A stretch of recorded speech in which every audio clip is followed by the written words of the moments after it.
What would it be like to be a fully mature, self-actualizing, fully functioning human being?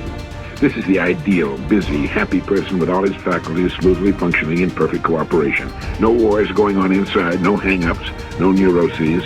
The ideal productive person. These self-actualized people are more accurate in their prediction of future events.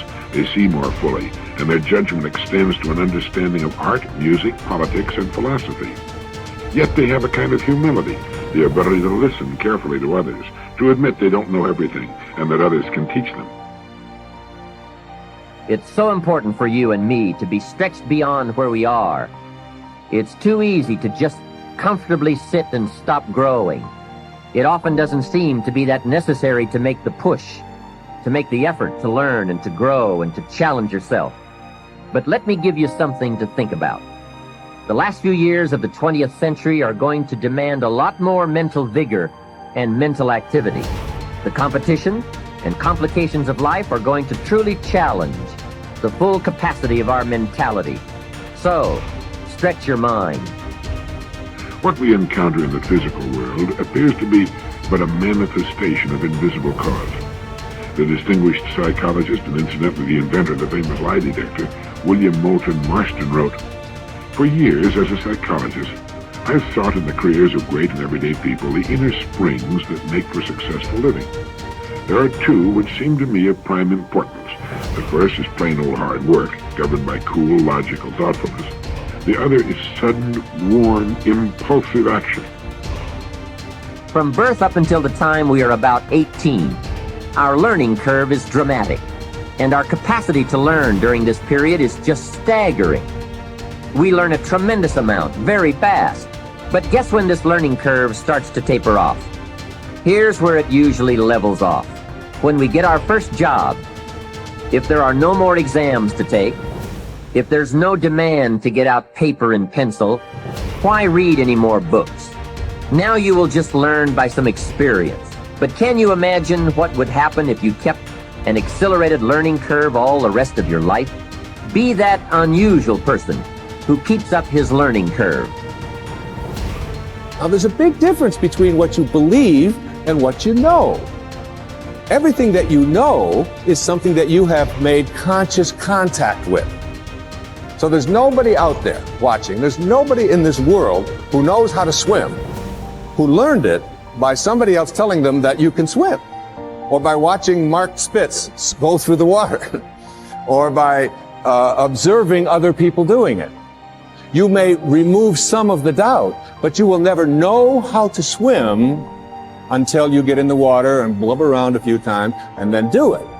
And then you'll have a knowing, and that knowing is something that you'll never lose.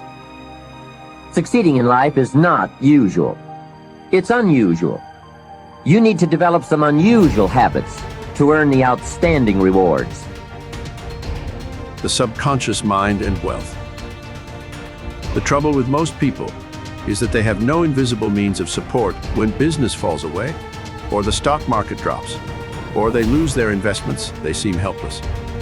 The reason for such insecurity is that they do not know how to tap the subconscious mind. They are unacquainted with the inexhaustible storehouse within. A man with a poverty-type mind finds himself in poverty-stricken conditions. Another man with a mind filled with ideas of wealth is surrounded with everything he needs. It was never intended that man should lead a life of indigence. You can be wealthy, have everything you need, and plenty to spare. Your words have power to cleanse your mind of wrong ideas and to instill right ideas in their place. I have talked to many people during the past 35 years. Their usual complaint is, "I have said for weeks and months that I am wealthy. I am prosperous, and nothing has happened." I discovered that when they said, "I am prosperous, I am wealthy," they felt within that they were lying to themselves. One man told me, "I have affirmed until I am tired that I am prosperous. Things are now worse. I knew when I made the statement that it was obviously not true." His statements and those of the others were rejected by the conscious mind, and the very opposite of what they affirmed and claimed was made manifest.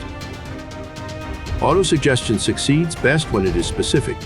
and it does not produce a mental conflict or argument. Hence, the statements made by this man made matters worse, because they suggested his lack. The subconscious accepts only your convictions and beliefs, not just words or statements. The dominant idea or belief is always accepted by the subconscious mind. The following is a way to overcome this conflict for those who have this difficulty. Make this practical statement frequently, particularly prior to sleep. By day and by night, I am being prospered in all of my interests. This will not arouse any argument, because it does not contradict the subconscious mind's impression of financial lack. I suggested to one businessman whose sales were very low, and he was greatly worried, that he sit down in his office, get quiet, and repeat this statement over and over again. My sales are improving every day. I am advancing, progressing, and getting wealthier every day. This statement engaged the cooperation of the conscious and subconscious mind. Results followed. The above is a very simple, unique way of impressing the subconscious mind with the idea of wealth. Perhaps you are saying as you read this chapter, I need wealth and success. This is what you do. Repeat for about 5 minutes to yourself, 3 or 4 times a day. Wealth, success. These words have tremendous power. They represent the inner power of the subconscious mind. Anchor your mind on this substantial power within you. Then conditions and circumstances corresponding to their nature and quality will manifest in your life. You are not saying, I am a success, or I am wealthy. You are dwelling on real powers within you. There is no conflict in the mind when you say, wealth or success. Furthermore, the feeling of wealth and success will well up within you as you dwell upon these ideas. The feeling of wealth produces wealth. The feeling of being successful produces success. Keep this in mind at all times.